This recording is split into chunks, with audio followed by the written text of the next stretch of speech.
it's David here from Freedom Founders. I'm amazed many times when people have some big equity plays. In other words, they have made investments or they have businesses that have increased in equity because of good work they've done and perhaps maybe some market conditions that have allowed those profits to be unrealized, meaning they're still in the investment, they are still in the business, but the business or the investment shows a potential profit if they were to harvest some of that equity. What am I talking about here? Well, an easy example that everybody's probably heard about is cryptocurrency, Bitcoin. Now, I'm not a big fan of investing in Bitcoin, but whether you are or you aren't, here's the point. People who have invested in Bitcoin in the last few years, whether they started back in 2010 when it was first coming out, or maybe since 2017, 2018, since the last dip, they're seeing some huge gains in Bitcoin.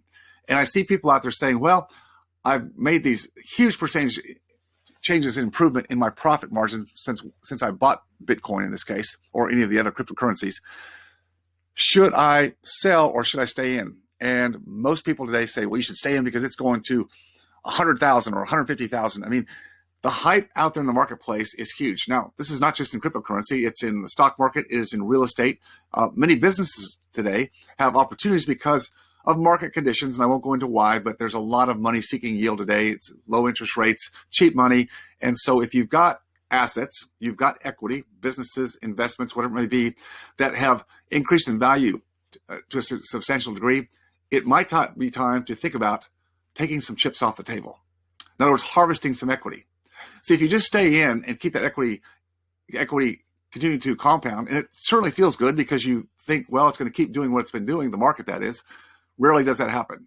Usually there's market resets, and I think we're on the verge of one in the next, maybe this year, certainly by the following year, I think we're going to see a big reset.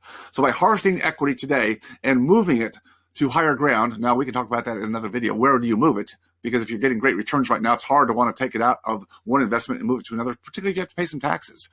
But look, I think the worst thing is to leave everything in one game, one place where you've had a good run, and don't consider moving that equity to other places where you can better diversify or put it in safer ground. So just think about it. If you've got some big gains somewhere, don't stay in just because you think the market's going to continue to appreciate.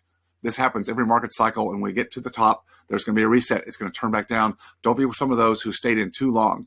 Take some chips off the table, not all, but take some chips off the table, put them aside, and then go back and understand the business cycles and maybe buy back in when the cycle's gone back down again, ride it back up. Remember, pigs get fat, hogs get slaughtered. Don't stay in too long. Talk to you next time. Remember, always stay focused on your freedom.